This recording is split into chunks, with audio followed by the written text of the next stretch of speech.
Уважаеми граждани на община Айтос, приятели, в навечерието на Коледа заставам пред вас, за да ви поздравя по повод предстоящите празници, за да ви вдъхна надежда и кураж в очакване на новата 2013 година. Забравете за малко ежедневните проблеми. Предстоят ни празнични дни и много радостни вълнения около коледните елхи. Желая ви празнично настроение, здраве и повече увереност в собствените сили.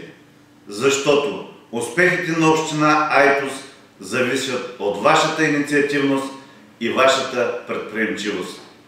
От желанието ви да работите на благополучието на семействата и децата си. От стремежа да реализирате всяка своя позитивна идея, вярвам, че всички сме мотивирани да го направим. Нека тази Коледа да е по-светла. Посрещнете с отворени сърца новата 2013 година и нека тя дари щедро всяко айтоско семейство със здраве и успехи. Весели коледни празници и по-богата нова година!